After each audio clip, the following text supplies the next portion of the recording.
How's it going, you guys, and welcome to your morning cup.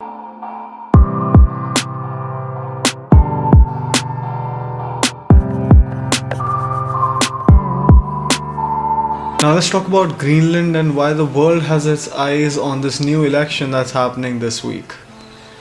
Now, the territory that belongs to Denmark, that is essentially autonomous, lies between North America and Europe, and for the longest time, it has been under Denmark's control, which not a lot of people know, shockingly.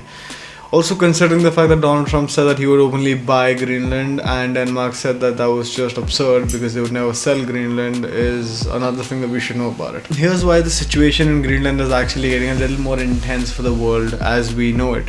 You see, Greenland's economy is completely reliant upon fishing as well as subsidies from Denmark itself. And when we come to the fact that there has been a massive disagreement in Greenland today in terms of its political leaning, regarding something that could drastically change Greenland forever. And of course, what we're talking about is the fact that currently there's a disagreement over a controversial mining project. The mine has the potential of being the most significant Western world mine that is a producer of rare earth elements, dictating that 17 rare earth elements can be extracted from this mine that are essentially used to make electronics as well as weaponry. You see, as of now, China has a monopoly over producing a lot of rare earth elements and has a monopoly over manufacturing as well, but the essence of it all relies on the fact that the rare earth elements are present in China, and no one wants to go through the extra hassle of trying to figure out what might be a better alternative for that. But what we do understand today is the fact that Greenland might just be the answer. You see, the Sumiyuth party supports development, arguing that it will provide tons of jobs and hundreds of millions of dollars over decades of development and mining in the nation, which could mean greater autonomy and ultimately complete independence from Denmark. But the Inuit Ataqatigiit party is rejecting the entire proposal, and it is citing concerns about, radioactive waste and toxic fallout. We also understand the fact that the future of the Khwajafield mine is essentially up for grabs currently. It is a piece of land that is owned by a mining company that is based in Australia, but that mining company is also backed by a Chinese firm. Thereby, China is always making sure that it's involved every step of the way that it possibly can be.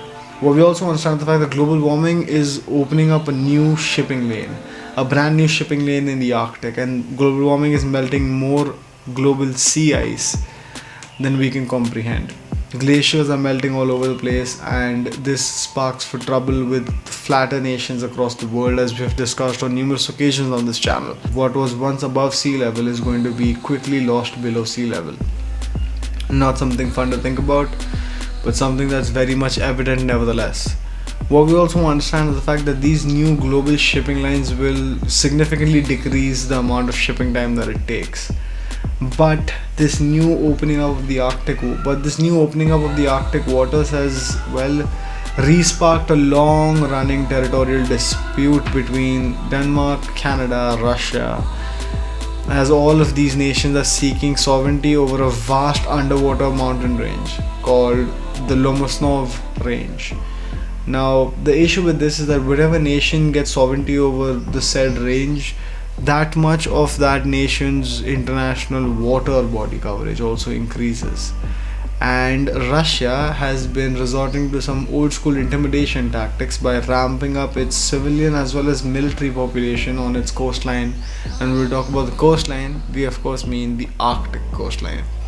Russia, being the only nation that has a huge Arctic coastline, is doing everything in its possible power to make sure that it has the ability to deploy significant naval assets in the region and secure a bunch of the area as soon as they possibly can, venture into these waters, and then force everyone else's hand to accept the fact that Russia is the end all be all of that region.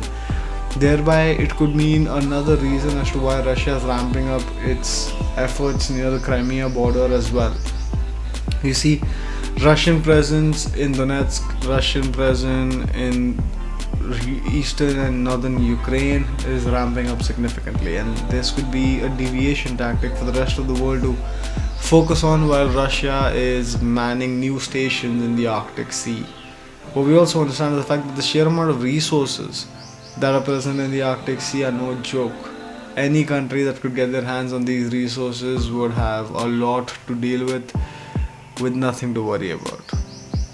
As the world watches so carefully as to what these elections this week might dictate the future of Greenland, everyone has a pre existing agenda. Everyone is waiting on their own accord for something that's going to benefit them either directly or indirectly, thereby meaning that no one is in it for the environment, no one is in it for global warming, no one is in it for climate change. People are in it for their own benefits, nations are in it for their own benefits, and for lack of a better terminology, humanity is tainted. Our priorities are nowhere near straight. But, well, to cut off the proverbial head of the dragon that is currently tainting the world economy with its own agendas that benefit nothing but its own pre existing forecasts in place about being the biggest superpower in the world, we understand that some actions might just be necessary to curb certain probabilities that are no longer just probabilities. They're inevitabilities at this point. This has been your morning cup. See you tomorrow.